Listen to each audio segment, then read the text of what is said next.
Anti BJP माना जाता है। लेकिन क्या 2024 के चुनाव में तस्वीर बदल सकती है? क्या मुस्लिम वोटर 2024 में मोदी के विकास के एजेंडे को वोट देंगे? हम ये सवाल क्यों उठा रहे हैं? पिछले 9 सालों में कितनी बदली है देश की सियासत? इन सवालों का जवाब इस रिपोर्ट के जरिए आइए समझने की कोशिश करते हैं।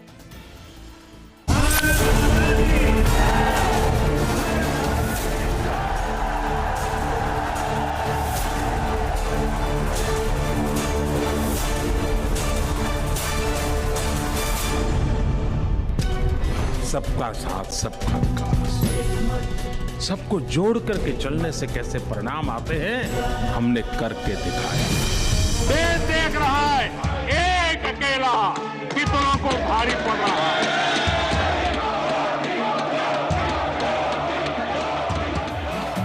अरे मोदी है तो मुमकिन है, अरे मोदी है तो मुमकिन है, ओ अरे मोदी है तो मुमकिन है।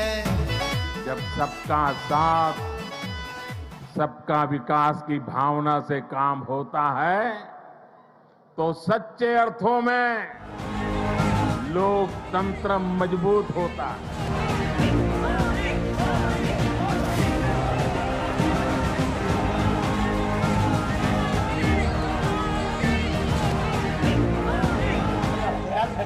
गलत साबित करके मेरे को चुनिया, उसके लिए बहुत बहुत धन्यवाद।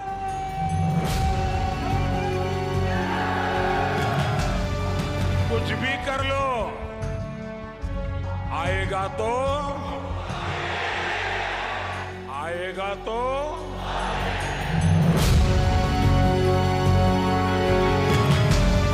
चौकीदार जाग रहा था। मोदी है तो मुमकिन है, मोदी है तो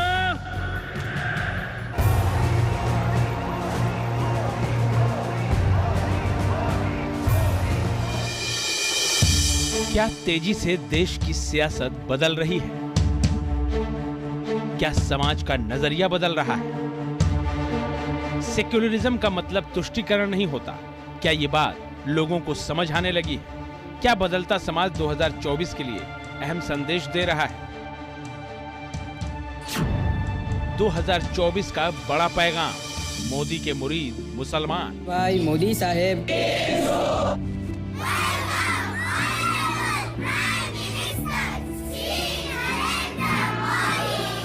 ये बात हम यूं ही नहीं कह रहे।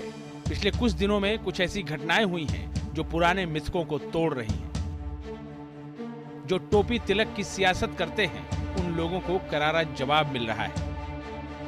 जो बीजेपी पर सांप्रदायिक होने का आरोप लगाते हैं उनके गालों पर तमाचा पड़ने लगा है। विकास और विरासत न हिंदू होती है न मुसलमान।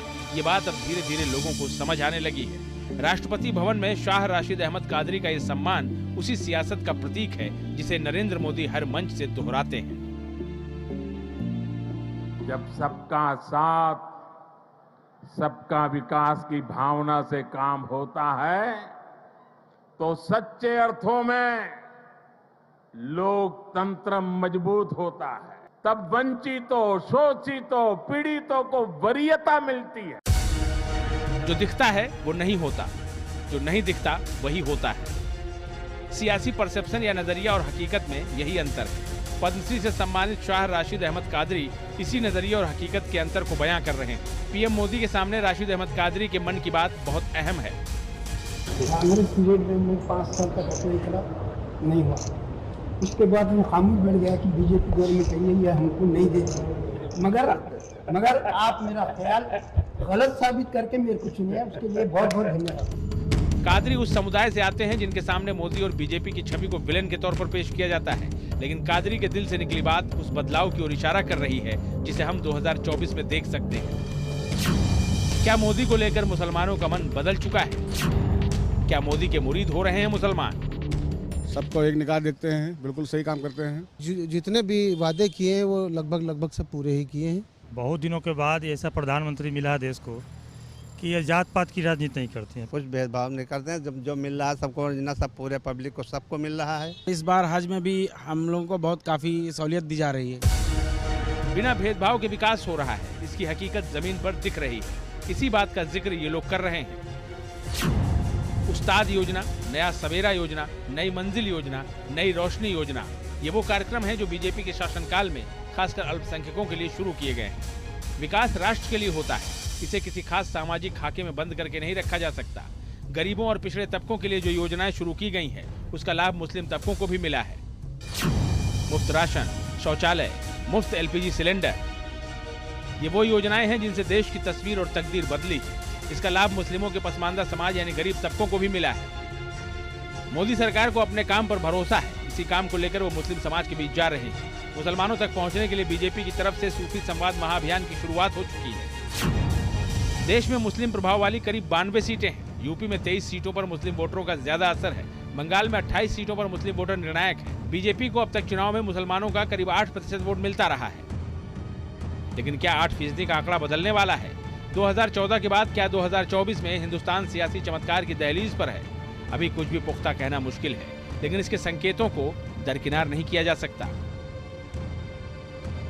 लखनऊ से आलोक पांडे के साथ टीम न्यूज नेशन। और आइए आगे बढ़ते हैं। यूपी में माफिया पर योगी सरकार का एक्शन लगातार जारी है। प्रदेश के माफियाओं पर लगातार कार्रवाई हो रही है और गोरखपुर में योगी ने विपक्ष पर जमकर निशाना साधा है। साथ ही माफिया पर हो रही कार्रवाई का भी जिक्र किया। आपको बता दें कि मुख्यमंत्री योगी आदित्यनाथ ने कहा कि यूपी बदल चुकी है। यहां अब शोभा यात्रा में बम नहीं बल्कि फूलों की बारिश होती है। इतना ही नहीं, सारे माफिया अपने अंजाम तक पहुंच रहे हैं। उन्होंने ये भी कहा कि कोर्ट के जरिए, पुलिस और कोर्ट के जरिए उन्हें कड़ी से कड़ी सजा दिला रही है यूपी की सरकार, यूपी की पुलिस। क्या कुछ कहा योगी आदित्यनाथ ने गोरखपुर पहुंचने के बाद, सुनिए। के लिए तो कहना ही क्या है। जो लोग पहले उत्तर प्रदेश की कानून व्यवस्था को दता बताते थे, आज आप देख रहे होंगे उनके सामने स्वयं के जान के लाले पड़ रहे हैं। जब कोर्ट उन्हें सजा सुनाती है तो उनकी पैंटें भी गीली होती हुई देखती है। जनता देखती है कि कैसे माफिया पहले जनता को तबाह करते थे, उद्योगपतियों को धमकी भेजते थे, व्यापारियों का अपहरण करते थे, और आज उनकी सब सिट्टी पिट्टी गुम है। सबके सामने जान के लाले पड़े हुए हैं। कानून का राज होगा। कानून के अलावा किसी को कानून के इतर कार्य करने की इजाजत कतई नहीं दी जाएगी। 1000 से अधिक शोभा यात्राएं निकली थी। हर जगह शांतिपूर्ण तरीके से भजन गाते हुए शोभा यात्रा निकल रही थी और हिंदू भी और मुसलमान भी पुष्प वर्षा कर रहा था और शोभा यात्रा में चलने वाले लोगों के साथ। यही है नया बदलाव उत्तर प्रदेश के अंदर। अब दंगे नहीं होते, अब बम नहीं बरसते, अब पुष्पों की वर्षा होती है। जो भी शांतिपूर्ण तरीके से चलता है और शांतिपूर्ण तरीके से चलने वाले लोगों के लिए कैसे पलक पावड़े बिछा करके पूरा समाज उनके स्वागत के लिए खड़ा होता है। रामनवमी के अवसर